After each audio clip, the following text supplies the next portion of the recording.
In about 72 hours, a little more, I'm supposed to have a self-built, homemade airboat type of style contraption to ride in a race with. And I haven't started.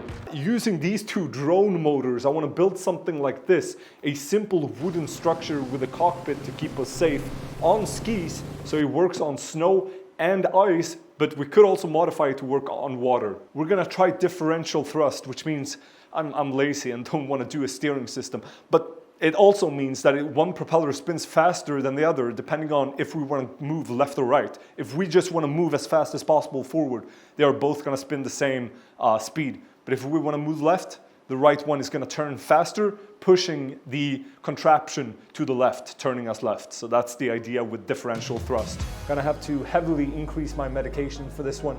We got 72 hours. Let's go. Yes, picked up these two sleds, a choklad for my now pregnant girlfriend, very exciting. A smorgasbord of timber and plywood, also with this hefty aluminium tube. That should be right about everything we need to get this build started.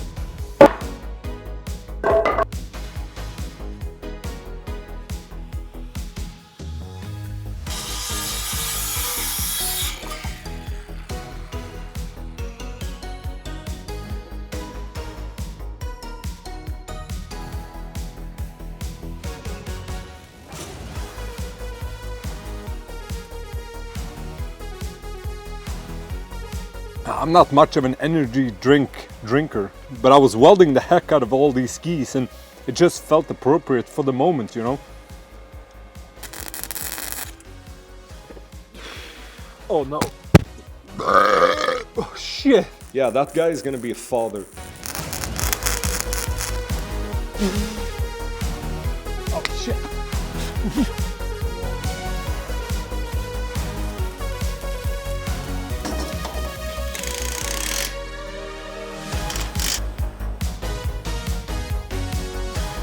Check this one out, you guys. This is gonna be the aluminum tube holding the two drone motors in place. So the plan for today is to put the sides on, all the plywood, and also make brackets for the aluminum tube to be held in place in the rear like this, so that the drone motors can be placed on each end.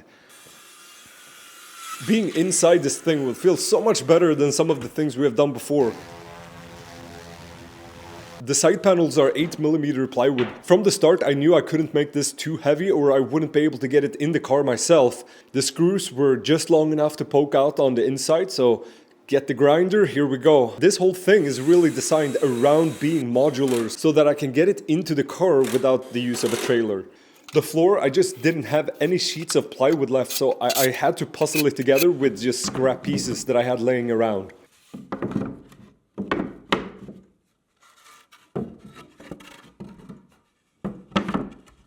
This is gonna have to be one of those super satisfying clips where the screws just going like 0.5 seconds. Actually, let's do that. Here are all the screws in 0.5 seconds.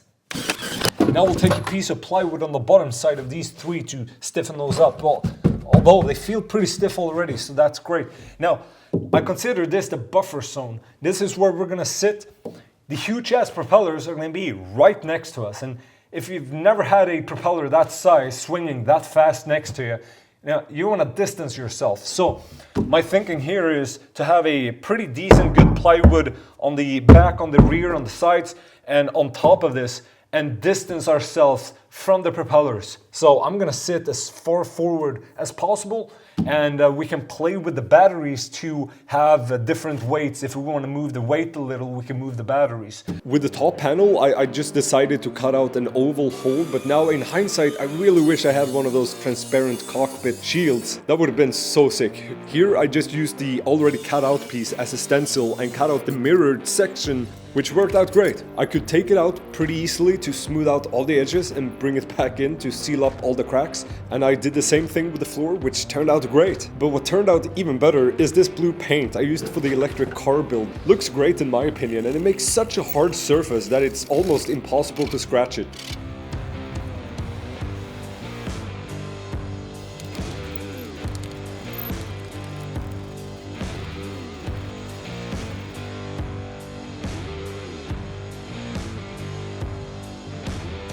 At this point, I could get the motors on the 50mm aluminum pipe. Yeah, that's hefty.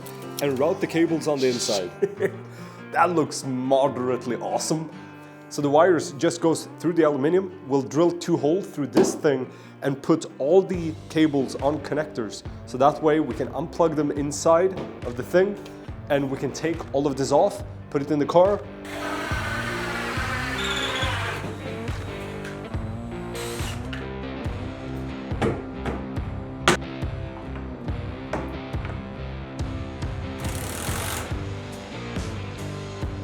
These are the wood brackets holding that aluminum pipe in place, and of course they should have been made out of metal, which is exactly what I'm gonna ask PCBWay to make before the big race. All you have to do is upload your file and it will provide you with materials to choose from. PCBWay also offers PCB manufacturing. It's in their name, and with their instant quote feature, you will get their pricing up front, which is really appreciated. For the past years, I've mainly used their 3D printing and CNC service, but check out their website in the description below to find out what parts they can make you. As you can tell, I changed my mind quite a few times on this. Originally thinking of having all the electronics on the inside, I found it easier to just have the main battery cable, this one, on the inside. I also have an XT90 connected on the negative cable, so if something goes wrong, I can easily unplug that and there will be no power to the motors if we have a fault with the radio control. So I'm using the TX16S to mix the throttle and the aileron to be able to have differential thrust. It was a little tricky to get it dialed in, but now it seems to work. I've run the motors. I'm gonna show you guys in just a minute. And I also want to test with the propellers before we head out. We gotta head out today, you guys. This is literally the last day I have to test it to see if it works. Oh yeah, the battery I'm using is this lithium battery. I've been using the past videos for the drone and many other projects, and it works so well that I decided to just do the first test with this one. I do have an even larger one that I'm gonna use for the race. And here are the mixes, if anyone was wondering about what they look like. I'm sure I helped a ton of people right there. Now, here's the cool thing though. Now, if we want to move to the right, you simply push the aileron to the right, and now you see the left motor spins up. That means that will produce a bunch of thrust, moving the whole vehicle to the right. But of course, both of them are locked onto the throttle. Okay, putting that piece of tape on was stupid. Okay, here we go. Ooh, oh, they sound nice. The moment I almost quit this entire project was reversing these propellers. It was partly because I was stupid, but it was also because this was stupid. Because you see now, the motor is facing forward, producing thrust downwards. Of course, I want to reverse that and have thrust go this way. So I had to flip these blades around, but what are these called? These bolts were just absolutely welded to these inserts or whatever you would call them. And it just made such an easy thing, super hard. But eventually I got it going, but I haven't actually tested it. So let's put them on and power it up and see if it actually blows the right direction.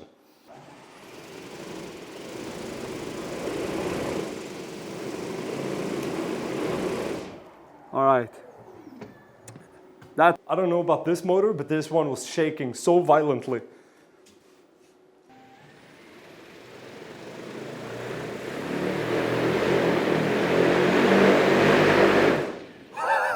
No way. Okay, that was the answer. So I simply, when reversing the blades, I simply put the bolt in too hard. The propeller couldn't self-balance, because now it looked pretty decent. I'm not saying it was perfect, but good enough for a test. It freaking went forward here. Okay, gotta be careful. Unplugging the battery. Taking everything apart, super easy. Getting it into the car, well, not so much. It's just the type of contraption that isn't too heavy but impossible to carry on your own.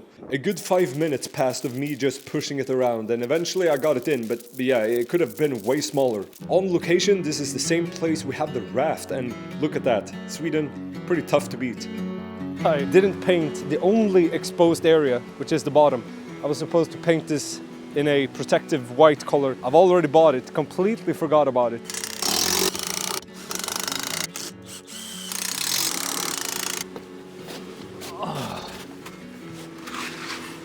Oh, no way.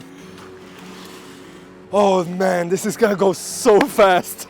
Oh yeah, it's gonna move forward. I'm pretty darn sure of that. The only question now is if the differential thrust is gonna work.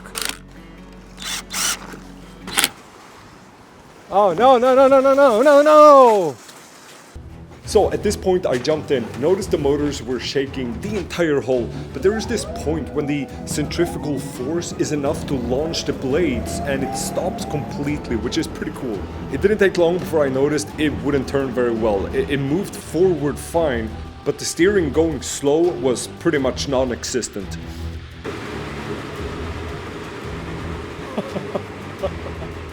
Alright, the steering isn't the best, that's for sure. Going out further on the lake, I picked up some speed and noticed it was just way easier to turn. Even a large, smooth turn like this was helped a lot by speed.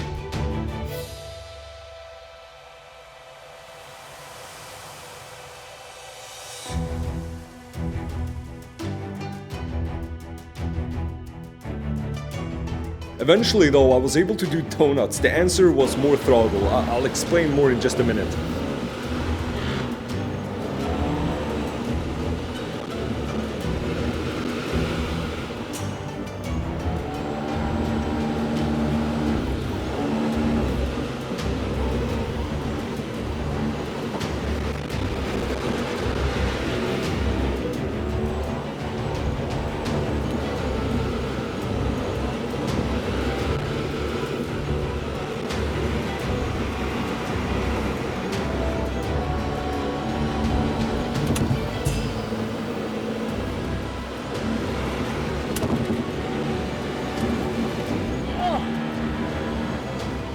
At this point, I realized just how freaking awesome this would be for ice fishing. To sit inside this thing while fishing and move to any part of the lake in just minutes. $1 billion idea for sure.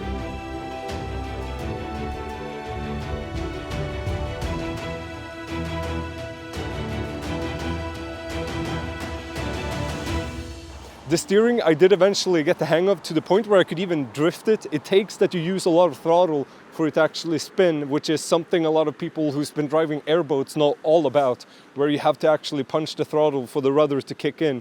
If the propeller is just spinning very slowly, there's no air movement, and this takes a lot of air to actually turn. But once it does, it's actually pretty locked in. So I'm not too disappointed about the steering overall. A couple of things for the race, which is going to be a separate video. A seat, something to cover, a shield to cover you all over, so you don't have to worry about the props smashing right into you, because that's still somewhat of a concern. It shakes a lot in the beginning. Once it's self-balance, it's actually really smooth, surprisingly smooth, so I don't think balancing is a problem. I think the reversal of the blades work perfectly. I think we need to reinforce this metal. I think it's a bit weak, but overall I think the battery is excellent. I still have like 80% battery left. That's not the problem, and there's a huge amount of power. It's just insane. Let's hope for some snowfall so we can try it on snow. That's it for today's video, guys. Thanks for watching. Bye.